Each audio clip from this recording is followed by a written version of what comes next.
This is KFI, WBA Super Flyweight World Champion, and you're watching True School Sports. Well, it's personal between me and you, and I'm going to do you some serious harm, you big stiff idiot.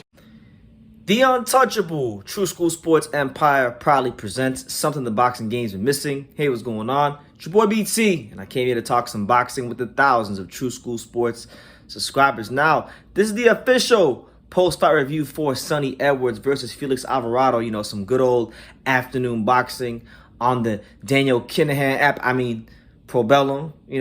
Probellum put on a fight this afternoon with Sonny Edwards defending that IBF Flyweight title, and I would say Alvarado on paper was looked at to be one of his toughest tests to date, because Alvarado's a guy that he's only ever lost to the creme de la creme top shelf guys at light flyweight, like Kazuto Ioka, Juan Carlos Reveco, and these kind of guys. So now with him moving up to fight Sonny Edwards, I thought it was going to be a good fight, and the fight did not disappoint. Now, Sonny Edwards got out to a blazing start, controlling the fight with his legs, with his defense, with his ability to flawlessly switch from orthodox to southpaw and southpaw to orthodox. He did a great job of that the whole fight.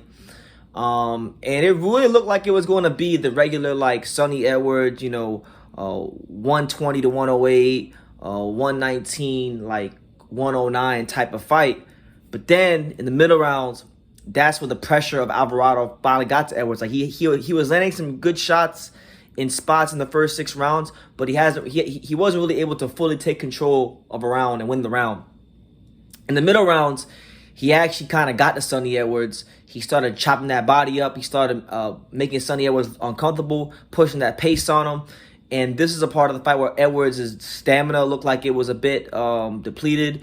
He lied. He laid on the ropes a little bit. And he kind of let Alvarado work and throw his shots, because Alvarado is very heavy-handed and he punches very hard and he's dangerous, but his punches are all at the same speed and he doesn't really vary up the speed of his punches. So because of that, Edwards is able to sit on the ropes a lot of the times, block, slip, counter, and just do all kinds of great things, off the ropes. Not to say that Alvarado wasn't landing good shots, because he was, but he could have been more effective when he had Sonny on the ropes if he was able to vary the speed of his punches. But I thought Alvarado won like 3 of the rounds in the middle rounds, and then Sonny Edwards found his second win towards the back part of the fight and just cruised his way to a decision. So I scored the fight 117-111. Another quality win for Sonny Edwards against a guy that was a former world champion in a lower division. I think Alvarado, his stock should go up a little bit, because it's very hard to win a round off Sonny Edwards. He won about 3. Some people even had it close to me. I saw like one of the scorecards gave Alvarado 5 rounds. Some people gave him 4 rounds. I gave him 3, but I thought he gave him a more than great account of himself. It was a good professional performance, and Sonny Edwards gets another good win. You could put that on his resume with a name like Marudi Mitalani. And now this, and I think it's time for Sonny Edwards to get that big fight. A lot of people don't like Sonny Edwards because they say he runs around the ring. They say he can't punch. They say he talks too much on Twitter. And some of those things may be true. But he's also, pound for pound, one of the best defensive fighters our sport has to offer today. And you got to recognize and acknowledge talent when you see it. And the way I see it, when it comes to Sonny Edwards fighting anybody from 112 on down, I think he's got a great chance to beat anybody. If he starts fighting these 15-pounders, that's a bit of a different story if he goes up to 115. But if he's fighting from flyweight to light flyweight, I think he could beat anybody in the world. And that includes Bam Rodriguez, who we called out.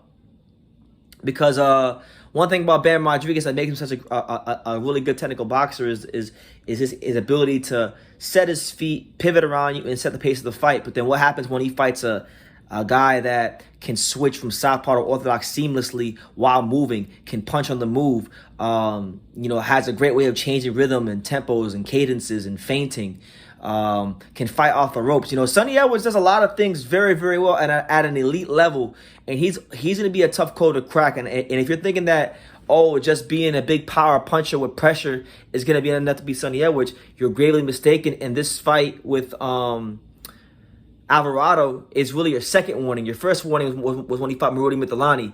This is your second warning. So don't count Sonny out against a guy like Bam Rodriguez. Bam Rodriguez, phenomenal fighter, but Sonny Edwards more than capable of not just beating him, but beating him soundly, because he's that damn good of a boxer and defensive fighter. But apart from that matchup, you know, I saw Sonny Edwards about a week or so ago before Ken Shiro fought Kaiguchi running his mouth talking about he wanted the winner of that fight. So you know what? If he can't get Bam Rodriguez next, then why don't he call out Ken Shiro?